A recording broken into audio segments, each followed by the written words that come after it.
Before we get started on this week's adventure, make sure to like and subscribe so you never miss any of our adventures.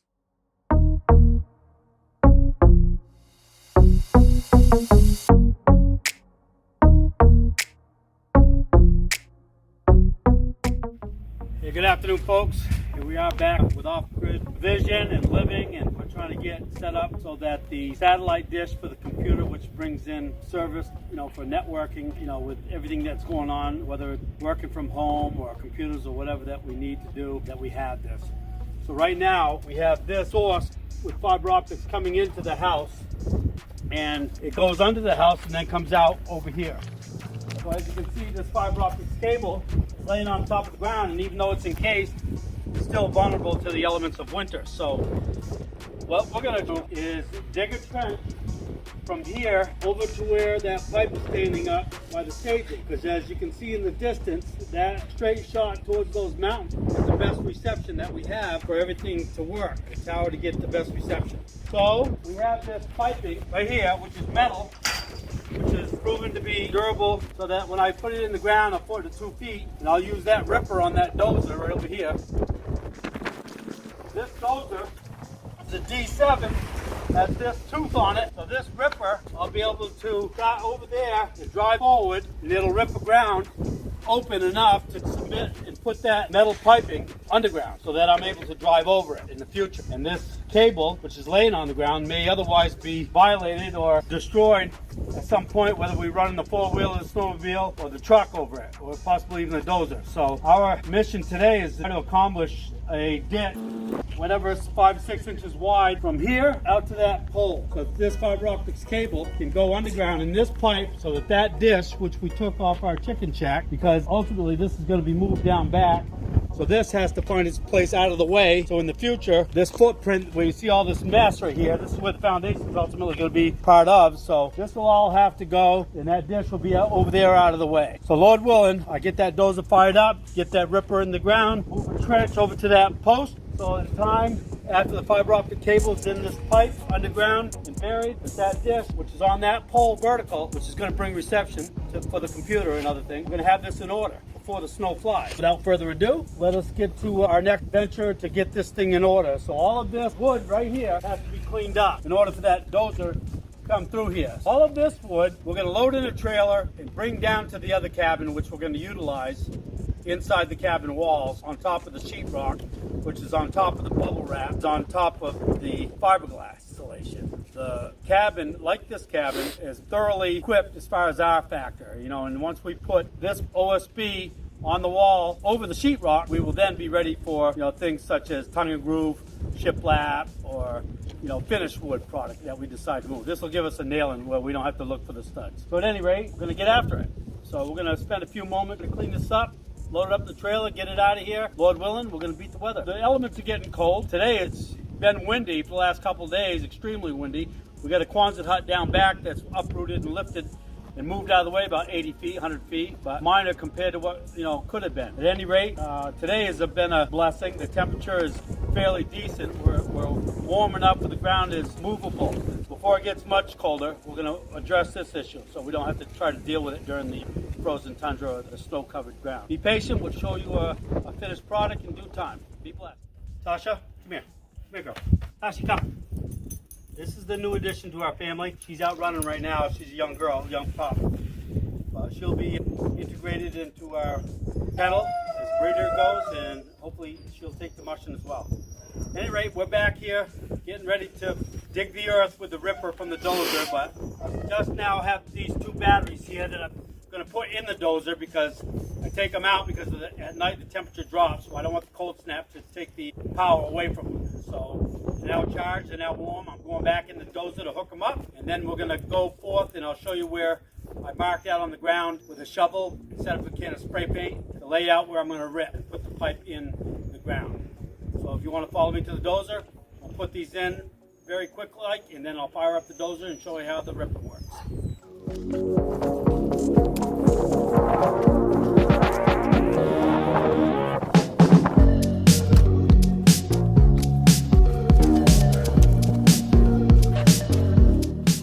So here we are in the dozer. This box is the battery box. Now I'm getting ready to put the batteries in.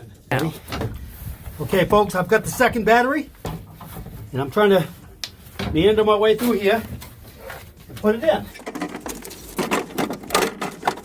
Okay, in the battery box are now the two batteries. And so what we have are two terminals. This being the negative, this one being the positive. So we hook up this one to the positive terminal on this right side. Now we're going to put this on the post, put it on the terminal stud, and then put the nut back over it so it'll secure it after I tighten it. So here's the negative, and this one will come onto the negative post, and this one will be tied in as well.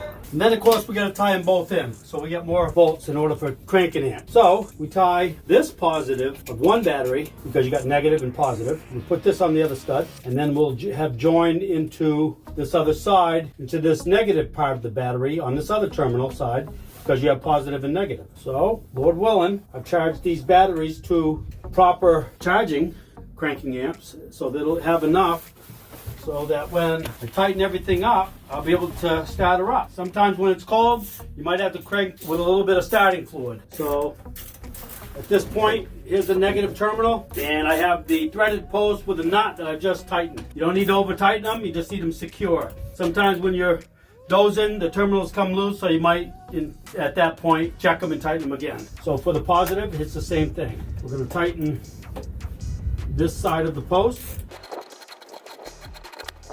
You don't need to over tighten them. And so this one here, we just snug up too. So now all four are connected and tightened. It's probably pretty warm. It may start without fluid, but we'll try it.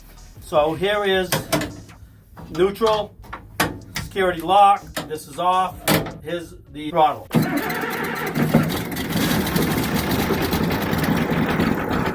gonna pop the smoke a little bit and check for quite a while. That idle is now on a higher idle than is necessary in order to keep it running.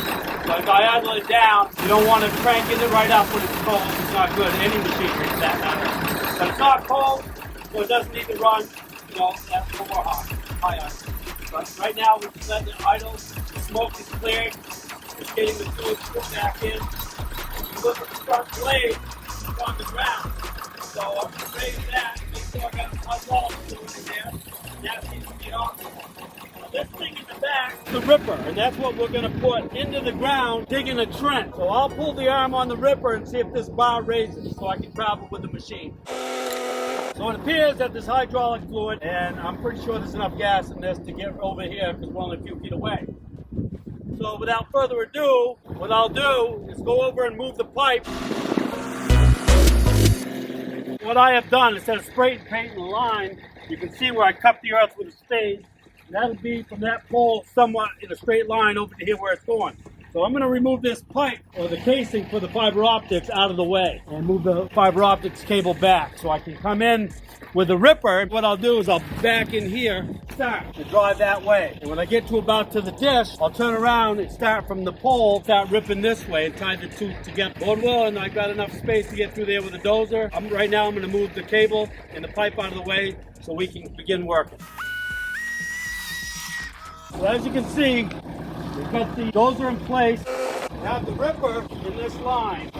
What I'm going to do is back up as close as I can to here, dropping that tooth, and then driving forward so it takes and rips the earth, the trench. That's one of the reasons why it's called a ripper.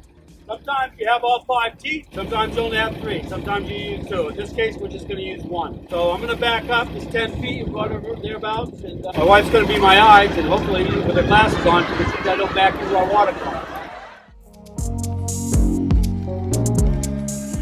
You got 5 feet.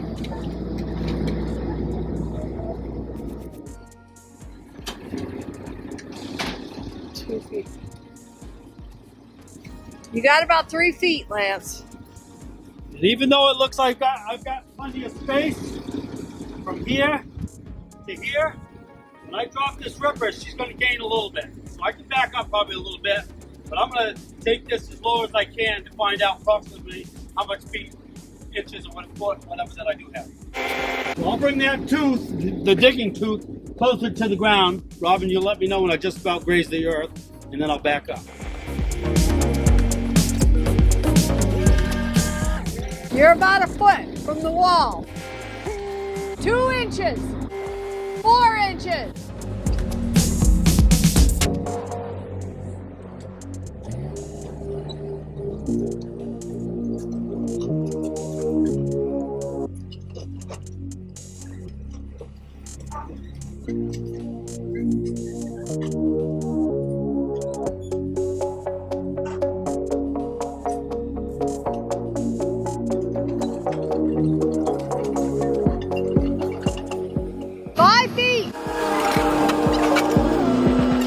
You got about 18 inches from the wall.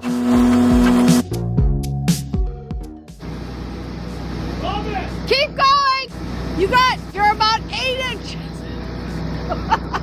You're 8 inches from the wall.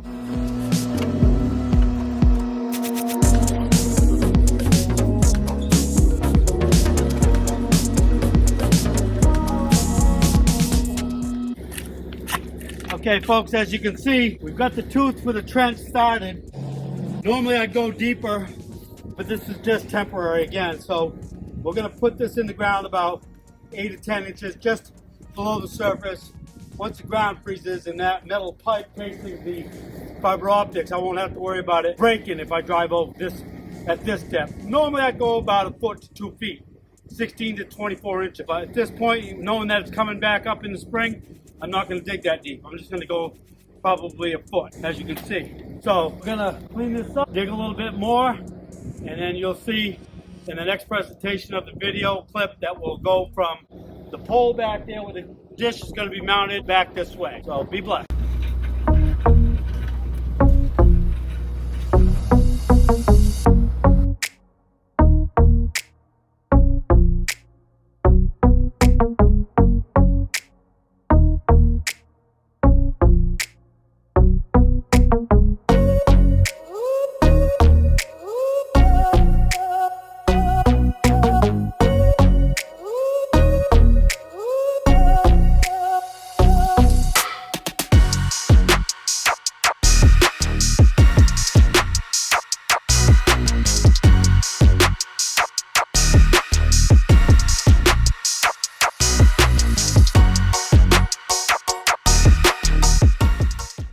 We're putting in post.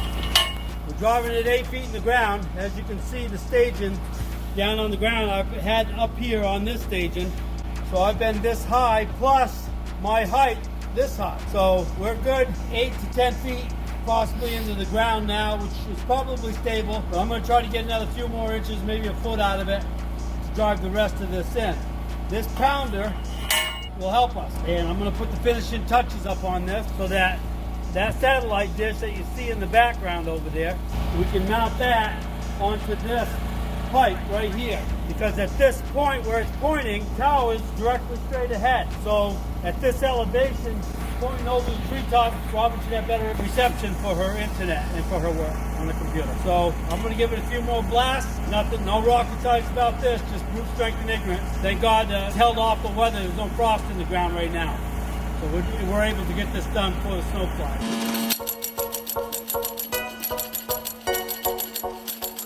Yeah, I guess you did go a couple inches. Yeah. Woo!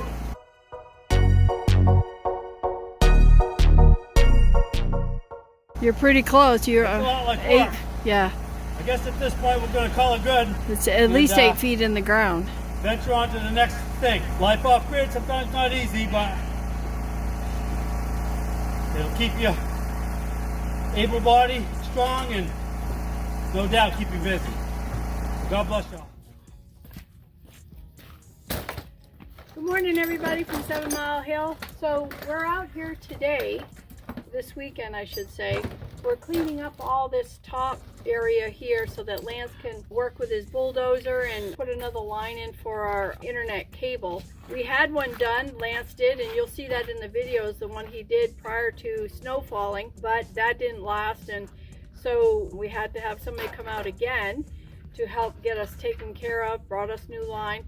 So we're cleaning this whole area up here so that we can put another line in and put our cable down in the ground so that it doesn't get run over with a dozer or anything like that this winter. This past winter, you'll see that we had issues with our septic because one of the maintenance guys drove over our septic, which crushed that. And then we've got the well issue going on, and now we're doing this. So it's kind of, everything is kind of coming to a head, so to speak, that everything has to be done. And so right now that's what we're doing. We're cleaning this off so he can get this bulldozer in, make the trail again so we can lay more pipe and put the internet cable in it. And then once that's been done, we'll bury it, of course, and then he can get on with closing up the septic line that we had dug open in order to get that ground level again and safe to cross over. So hang in there with us. We're going to get this job done, and so that we can move on to the next project.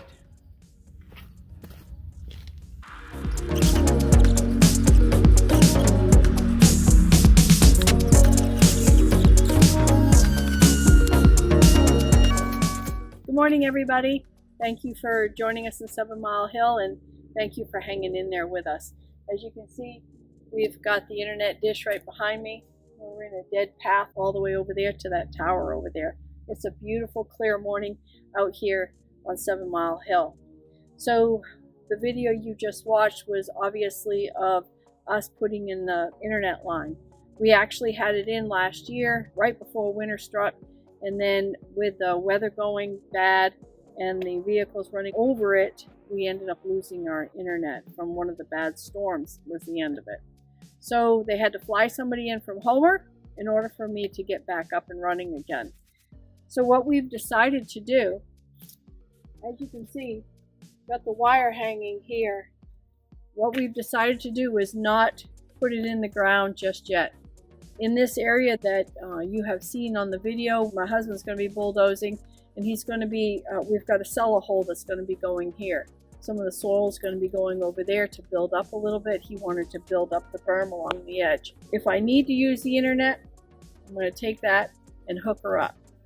Otherwise, it's going to be here until we absolutely have to get it in the ground before winter. And this time it's going to go a lot deeper and to avoid any other mishaps. Also, I want to encourage you to please check out all the verbiage down below the video. If you hit that little asterisk arrow, hit that. It tells you all about us.